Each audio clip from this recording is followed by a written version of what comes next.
Hey everyone, welcome back to Corporate Decoder, the place where we break down today's filings and find out if this company is actually as green as it's making itself out to be, or if it's just blowing smoke.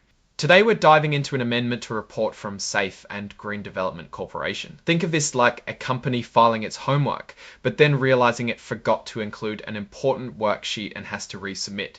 So this is actually an update to an update, mainly to add a consent letter from their accounting firm. But what's really inside these filings that tells us about the company's health and what they're really up to?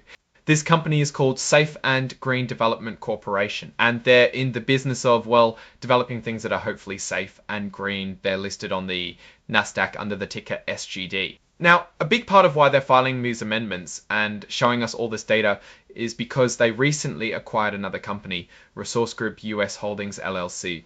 And when you buy another business, especially if you want to be seen seriously, you have to show everyone the financial details of the acquired company and how that acquisition is expected to change your own financial picture.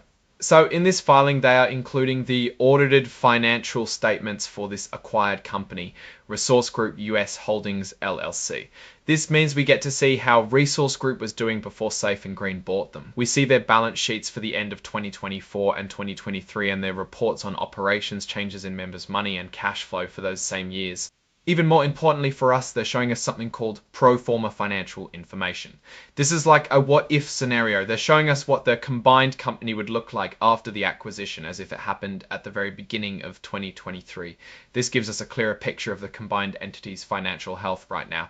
Rather than trying to piece together two separate paths, they are presenting these pro forma statements for different periods, including the end of March 2025, and the full years of 2024 and 2023, and the full years of 2024 and 20 Mirror of Doors 2025 and the full years of 2024 and 2023. This lets us see how the combined business is performing and compare it to previous periods, giving us a trend. Let's dig into what these financials might be telling us. While this specific amendment doesn't contain the raw numbers in a single table, it directs us to where those critical details are stored. The company is providing us with the audited financial statements of the acquired business. Resource Group US Holdings LLC for the years ending December 31, 2023. These audited statements are the gold standard in financial reporting, meaning an independent accounting firm has scrutinized them and given them a stamp of approval, assuring us they are presented fairly. These would include things like total assets, total liabilities, revenue and profits or losses for Resource Group. Without seeing the actual numbers here, we can infer that the inclusion of these audited statements are the gold standard in financial foundation of the combined entity. They are essentially saying, here's the business we bought and here's how we look now that it's ours. The pro forma information is where we can start to really see the impact of the acquisition. This section will combine the financial results of Safe and Green Development Corporation and Resource Group US Holdings LLC, as if the deal had happened much earlier. This allows us to see the financial performance of the new combined business on a like-for-like basis. For example, it would show us the total revenue generated by both companies working together, the combined cost of operations, and ultimately the combined profit or loss. By looking at these pro forma statements for the 3 months ending March 31 company, or maybe sales have taken a hit, this combined view is essential for understanding the real financial picture post-acquisition. And operational picture post-acquisition.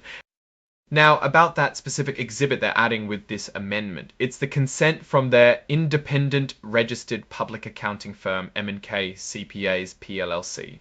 Why is this important? Well, when a company's financial statements, especially those related to an acquisition, are presented to the public, the accounting firm that audited those statements has to give their permission to have their name used in the filing.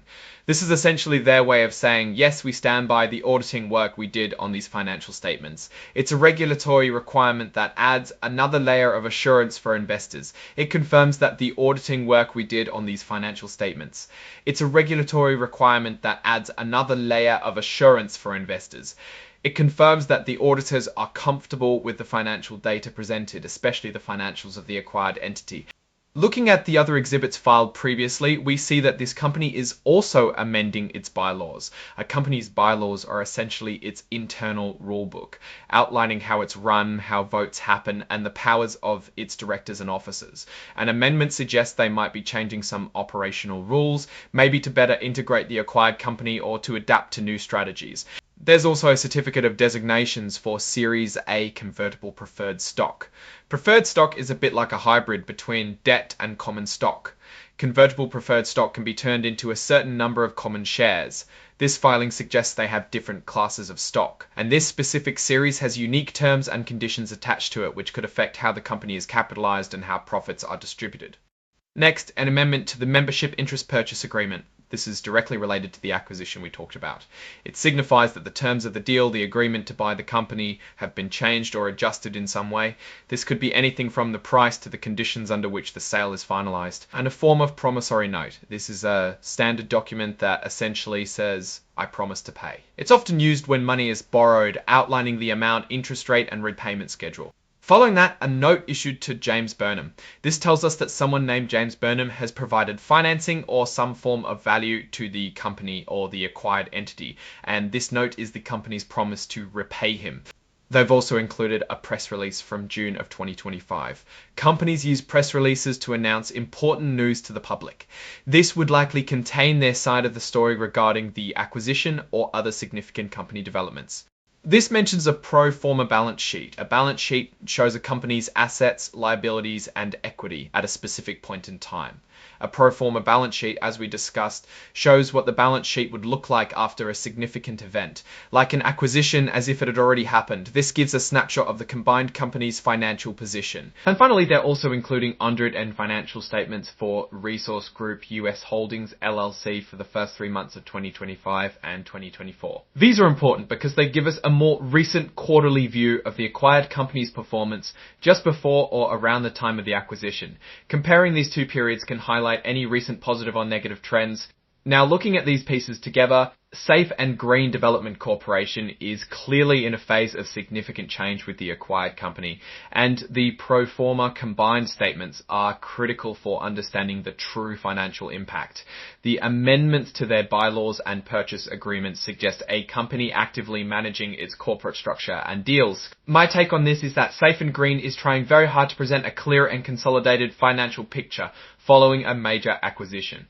The fact that they're filing an amendment to add an auditor's consent shows a commitment to transparency and regulatory compliance. However, without seeing the actual numbers within those exhibits, it's hard to say definitively if the acquisition is a financially sound move for the company. The key for investors will be to scrutinize those detailed financial statements, especially the pro forma ones, to understand the combined entity's revenue growth, profitability, and especially cash flow. Any red flags in those numbers, like rapidly increasing debt or declining profitability, would be a concern. What are your thoughts on Safe and Green Development Corporation's acquisition strategy?